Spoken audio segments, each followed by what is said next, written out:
It was 2:07 a.m. when someone knocked on my door. Not a polite knock, not a confident one either. It was soft, hesitant, like whoever stood on the other side wasn't sure they should be there at all. I was half asleep on the couch, TV still on, volume low. I hadn't been expecting anyone, especially not at that hour. I checked my phone. No missed calls. No messages. The knock came again, slightly louder this time.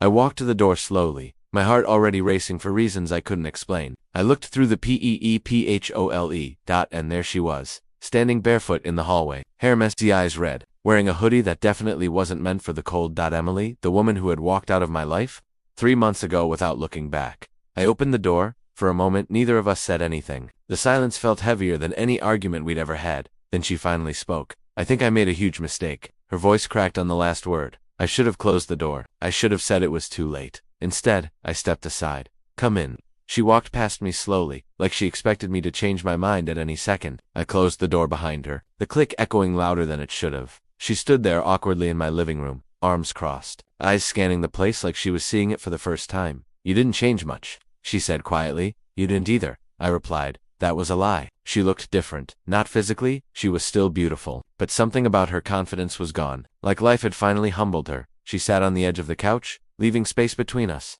I stayed standing, so I said, "Why are you here, Emily?" She took a deep breath. "I left you because I thought I wanted something else," she said. "Someone else, a different life." I nodded. I already knew that part, but it wasn't what I thought it would be. I finally sat down, still keeping my distance. What happened? She stared at her hands. He promised me everything, said I was his future, said I deserved more than stability. I deserved excitement. I let out a quiet laugh, bitter and when things got hard, he disappeared. Of course he did. I moved in with him, she continued. Left my job, stopped talking to my friends. Even my family warned me. She looked up at me, eyes filled with regret. I should have listened to you. I swallowed hard. You didn't just leave me, I said. You erased me. I know, she whispered, and I hate myself for it.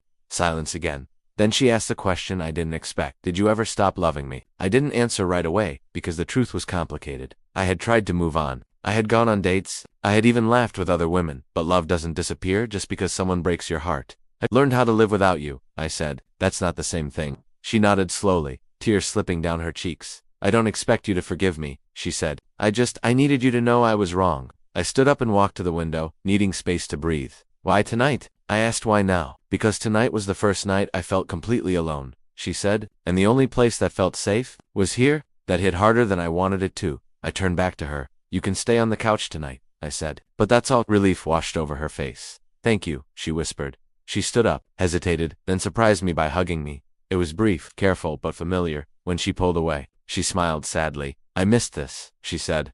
So did I replied. But missing something doesn't mean you get it back. She nodded. That night, I didn't sleep. I stared at the ceiling, listening to the quiet rhythm of her breathing from the other room. In the morning, I made coffee. She came out wrapped in a blanket, eyes tired but calm. I'm leaving today, she said quickly. I don't want to complicate your life. I handed her a mug.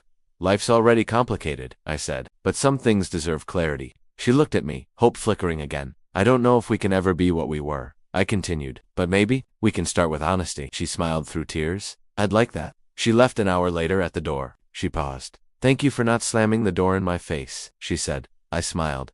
Next time you knock at 2 a.m., I replied. Try not to wait 3 months.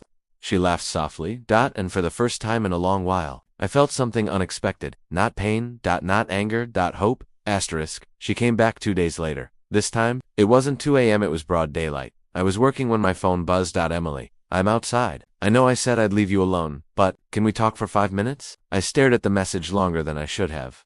5 minutes sounded harmless, but I knew better. I opened the door and saw her standing there again, clean clothes, hair tied back, trying to look put together. You look different, I said. So do you, she replied. Stronger. We sat across from each other at the kitchen table, sunlight filling the room in a way that felt almost unfair. I didn't sleep, she said. I kept thinking about what you said, about honesty. I nodded. I realized something, she continued. I didn't leave you because I stopped loving you. I left because I was scared of how much I did. That made me laugh. Not kindly. You were scared of commitment, I said. So you chose chaos. She didn't argue. Yes, she said, and chaos doesn't love you back. She reached into her bag and pulled out a folded piece of paper. I wrote this last night, she said, in case you didn't want to see me again. I didn't take it. What is it? A goodbye, she said softly. Or a beginning. I don't get to decide. Silence settled between us again. You know, I said, When you left, the hardest part wasn't losing you. It was realizing how easy it was for you to walk away. Her eyes filled with tears again. I know, she whispered, and I'd spend the rest of my life trying to make that right, if you'd let me. I finally took the paper.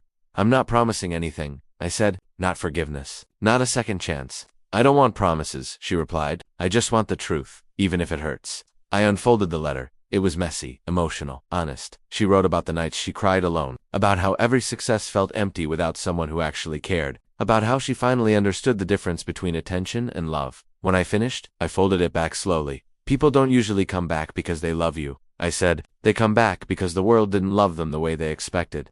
She met my eyes. Maybe, she said, but I came back because I remembered who loved me when I had nothing. That one hurt. I stood up. I need time, I said. Not days, not weeks, real time.